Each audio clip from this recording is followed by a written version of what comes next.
Hello, this is Matt on the Moon Lambo channel, an XRP community member who also is a writer for Forbes.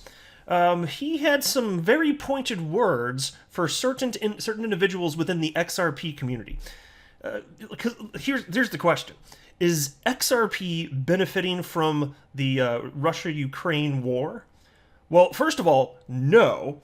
And second of all, part of what he pointed out, I'm going to show you in just a second here, and I think he hits the nail on the head. He said a lot of stuff that I've been saying too, so I just want to kind of echo that message again. Look, it's just some comments, having to do with the issue of this war and XRP. They come off as if people are excited about the potential for XRP, and it's just a bad look. To be clear, though, I'm not arguing that you shouldn't be aware of how this impacts your personal finances. I'm not saying that. It's not the most important thing. The most important thing, obviously, is the human toll, the pain that all of this is causing, the actual death. That's horrendous. So I understand. Of course, that's number one for any reasonable human, right? But it doesn't mean that you can't think about, or that you shouldn't think about how this might impact you and anything that you're investing in. You'd have to be an idiot to not consider that, and to think through it. It's only logical and reasonable to do so. I'm just saying that there are some people that seemed a little bit too gleeful about their misunderstanding of how this would impact or not impact XRP. That's really all that I'm saying. And also, Bitboy Crypto, he put out a video this evening where he was talking about the implications of SWIFT, which has largely cut Russia out of the network, not 100%, but he was saying he posed a question yesterday, which I'll share with you my thoughts on it too, because I actually retweeted and shared some stuff. But he was asking, what are the implications of XRP as far as this is going down? And so I made a video yesterday where I was talking about that. I think it was yesterday anyway. I was talking about some general stuff to do with that, but I've got some add-ons for that. And I want to share with you what Bitboy Crypto had to say, because he put out a video this evening, and actually I thought he did a fine job. I mean, somewhat frequently I find when he's talking about XRP, I just... nothing personal against him, of course. He's fine in my book. I just happen to find that I frequently disagree with some of his analysis in terms of what's happening with Ripple and XRP and the lawsuit and stuff like that. But that's okay, nothing personal, just gentleman's disagreement stuff there. But on this particular point, I think he pretty well nailed it. I watched this 15-minute video and I was like, well, I don't really have anything notable to critique on it, but I do have some thoughts to add. So anyway, plenty to discuss, but I want to clear at the outset, I don't have a financial background of any kind. I am not offering financial advice, and you definitely should not buy or sell anything because of anything that I say or write. I'm just an enthusiast who enjoys making YouTube videos about crypto-related topics, but just as a hobby and just for fun. Now, on this idea of XRP benefiting from what's happening with Russia and Ukraine, again, like I said at the outset, it's not benefiting, and you can even look at the price. XRP's just been moving in tandem with the rest of the market. And so some people weren't just talking about the price right now, this second. They're thinking about the broader implications in terms of adoption. And this is where people start to go off the rails here, and I think they just have a misunderstanding of what's going on. And so here's a very short thread from Thomas Silkjair. This is the XRP community member who also is a writer for Forbes. And he said a lot of stuff that I've been saying lately, and so I thought I'd highlight this because he did a very good job, and I share his perspective on this completely.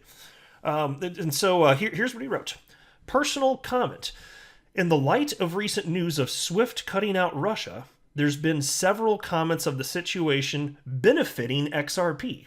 These comments, besides being revolting and tasteless by many lengths, is largely based on ignorance and lack of understanding. Let me just pause one tiny critique on this. As far as SWIFT cutting out Russia, not 100% true. There are a lot of banks that aren't going to be able to participate within the SWIFT network, but I have learned that any bank transaction having to do with payment of Russia's oil supplies by any sort of nation around there, because there are all sorts of nations are purchasing, even in that region, Russia's oil, that's still going through. So that tells you a lot about what you need to know in terms of how serious people over there are about doing anything to stop this. Like they have these, in theory, tough sanctions, except for when it comes to the primary export of Russia, because it would harm them too, because these nations are not energy independent. So it is what it is, though. But anyway, so that's just a small critique, but he's nailed it there. So anyway, he continues, though. He wrote, there are shills in the crypto community solely reacting to keywords rather than facts. And in this case, are careless about the situation and completely disconnected from reality. Mind who you listen to. While no one can ban anyone from using decentralized blockchains directly, any solutions built on top to move fiat cross borders is not. Fiat has to turn into crypto in the sending end and back to fiat in the receiving end. These on and off ramps, the exchanges, are heavily regulated, and many have been proactive in monitoring UA/RU based traffic since the invasion started. Don't think for a second that blockchains are an easy alternative for Swift for moving fiat. Yeah, and so that's in line with what I've been sharing. I've pointed out a couple times on this channel now, and it's worth repeating. Like these blockchains, like the XRP ledger, they're public, and yes, I understand they're privacy coins, but even then, you can kind of see what splinters off from them. You can track, like the FBI has figured out. I mentioned this the other day. That huge story where $3.6 billion worth of Bitcoin was, I believe it was all recovered. They found the private keys from these hackers from several years back. Well, they were trying to launder it utilizing privacy coins, and it didn't work. There are ways that you can track the flow of money despite this all anyway. And so I just pointed out, especially with public blockchains like Bitcoin and XRP Ledger, you can impose sanctions on people that are using that or not using that. And as far as Swift getting cut off, look, and I've got a tweet on this I'll share with you, but if two nations want to conduct business in any manner, including moving value around, like, they can do it. So anyway, what Thomas Silkjay here, though, said, I think he's just hitting the nail on the head completely. And again, it's not to say that you can't talk about what the implications are for your personal finances as a result of what happened. No, you should always be aware of how, politics the world over might impact your personal finance. It's not like bad stuff happens and you're not allowed to worry about your financial well-being. Of course you are. Of course you are. I'm just saying there's some people that have said some things, and it's just, if it's appearing gleeful, you might want to check yourself. You know what I'm saying? And so I retweeted that and I wrote, this is correct. I've been saying the same thing.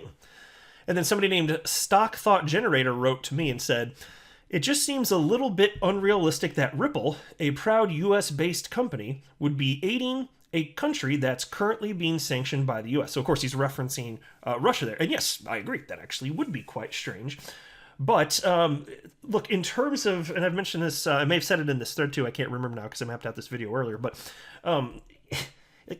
it's up to the financial institutions out there to abide by the law, including KYC, AML, all that stuff, including sanctions. It's up to the individual financial institutions in their respective nations to make sure that they comply. And so Ripple, like whether you're using Swift or RippleNet, that doesn't change. It functionally doesn't matter from that perspective. And so, no, this isn't going to be something, I don't even know if there are specific corridors. There aren't any on-demand liquidity corridors touching Russia. If there are corridors just from a messaging perspective with RippleNet, that may be the case. I don't know. There are a bunch more corridors with just the messaging. I don't have them all committed to memory, though.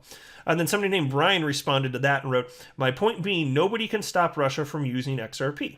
And I responded with the following. I wrote, a nation using XRP to avoid sanctions will still face repercussions from other nations as the XRP blockchain is public and transactions are viewable by all. So, not that Brian's wrong, I was just pointing out something additionally. When he wrote, yeah, nobody can stop him from using it, true.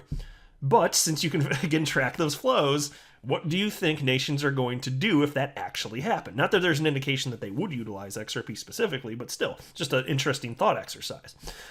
And so then Stock Thought Generator jumped back and he said, the hope is that they don't use XRP or any other digital asset for that matter. Crypto being utilized by Russia to avoid sanctions won't help with worldwide adoption and is a negative for crypto as a whole. Then Brian wrote, precisely, I'm 100% with you there. And then I added the following. I wrote, if two nations want to exchange value with one another, then it will happen with or without crypto. I agree that the uneducated may view this as crypto being bad, but that is a perspective that is wholly incorrect. And so consider this. If there are two to are banks within nations that want to set up relationships with one another. If those two nations are happy to conduct business in such a fashion, then they can do it. They can create their own network and just do that and just have those relationships. So you can't stop them there either. Now, when you're cutting out SWIFT, yes, I understand. So you're talking about a major portion of the correspondent banking system, right? Crazy amount of money flows through each. I understand that, and but I'm just saying, if you want to, if you're Russia, you build relationships with whoever is willing to have relationships with you, and you can. There's things that you can do still. So whether it's crypto or not crypto, that's still the case regardless. And so I did agree with Stock Thought Generator as far as the optics being bad. I agree with that. I was just pointing out in addition to that, and I do agree with them. I was just saying that. It's, like I said, the uneducated may view this as crypto being bad, but this is a perspective that just isn't accurate. It's not crypto being bad, and it's trackable. Think about that. And then Stock Thought Generator wrote, it gives the anti-crypto crowd more ammunition to spout their misinformed rhetoric. But as you said, the perspective is incorrect, and the adoption of digital assets will help more than it could hurt. And he's right there. I agree. That's why I hearted the comment.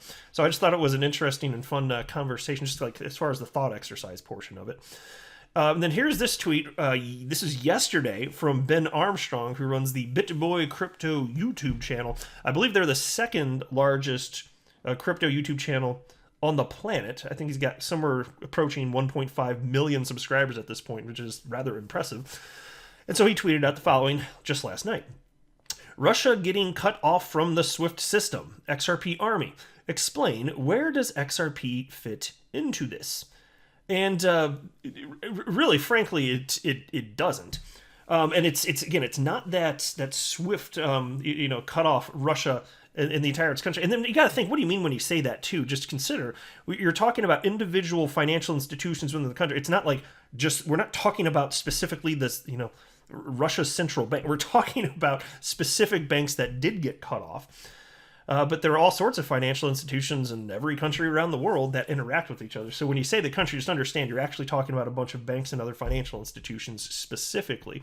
And so where does XRP fit into this? Well, there are no corridors, on-demand liquidity corridors touching them. And then there's no indication at this point, and it's probably going to stay like this, would be my guess. There's no indication that they'd use XRP even outside of anything having to do with Ripple. They can. There's nothing to stop them. It's XRP Ledger. It's a permissionless blockchain.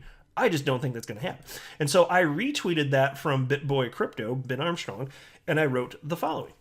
Financial institutions have the same legal requirements regarding KYC, AML, sanctions, etc., regardless of which networks are used to facilitate payment/settlement. So again, whether it's RippleNet or SWIFT, etc. Same legal requirements. Then I wrote, geopolitics regarding Russia don't impact decentralized cryptos like XRP any more than Bitcoin. So, folks, it just doesn't matter. That's just my humble opinion, and that's where it stands. So, let me know what you think about all of this below. Always interesting to go through these little thought exercises here. I'm not a financial advisor. You should not buy or sell anything because of anything that I say or write. That would be a very, very, very bad idea. Until next time, to the moon, Lambo.